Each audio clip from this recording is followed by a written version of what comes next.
আসসালামু আলাইকুম ভাইয়া। ওয়ালাইকুম আসসালাম। ভালো আছেন? আলহামদুলিল্লাহ, কেমন আছেন? আলহামদুলিল্লাহ ভালো।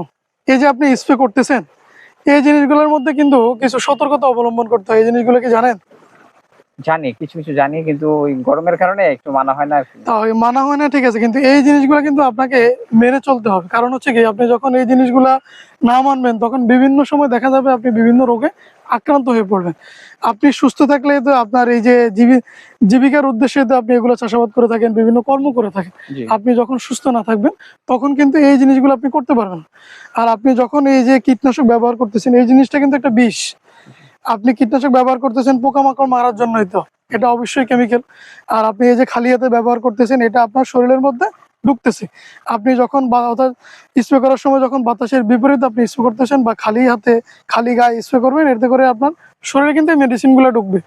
পরবর্তীতে দেখা যাবে যে আপনি কিছুদিন পরে বা অনেক সময় দেখা যায় আপনি শরীরে রোগাক্রান্ত হয়ে পড়বেন, বিভিন্ন ধরনের অ্যালার্জি দেখা দিতে পারে।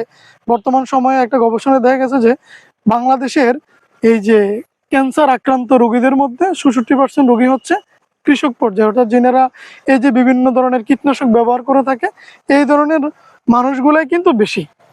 এই ক্ষেত্রে অবশ্যই যে সতর্কতা অবলম্বন করবেন, যেমন আপনি মাস্ক পরছেন, এটা অত্যন্ত একটা ভালো কাজ করছেন। আপনি ফুল হাতা গেঞ্জি বা শার্ট পরিধান করবেন, একটা ফুল হাতা প্যান্ট পরিধান করার চেষ্টা করবেন। এই জিনিসগুলো যখন আপনি করবেন তখন এই যে রোগবাহিত যে রোগগুলা, এই জিনিসগুলো থেকে অনেকাংশে আপনি আপনাকে সেভ করতে পারবেন। অনেক সময় দেখা যায় যে আপনি যখন অতিরিক্ত মানের কীটনাশক ব্যবহার করবেন, এতে করে দেখা যায় আপনার নাকে দিয়ে যখন ঢুকবে জিনিসগুলা বা শরীরে প্রবেশ করবে, এতে করে দেখা যায় যে অনেক সময় মাথা ব্যথা হয়ে থাকে, শরীর দুর্বল দুর্বল লাগে। এটা আমাদের অসতর্কতার কারণে হয়ে থাকে। এই জিনিসগুলো কি মেনে চলবেন? জি, ইনশাআল্লাহ।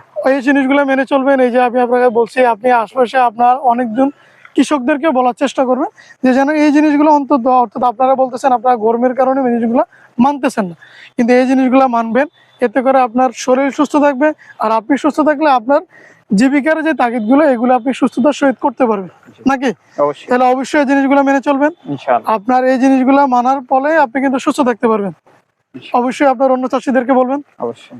আপনাকে কষ্ট দিলাম সময়টা নেওয়ার জন্য, আপনার জন্য সময়টা নিয়েছি। অবশ্যই এই জিনিসগুলো আপনারা করবেন। ধন্যবাদ আপনাকে। সমস্যা নেই। আল্লাহ হাফেজ। আসসালামু আলাইকুম। আসসালামু আলাইকুম।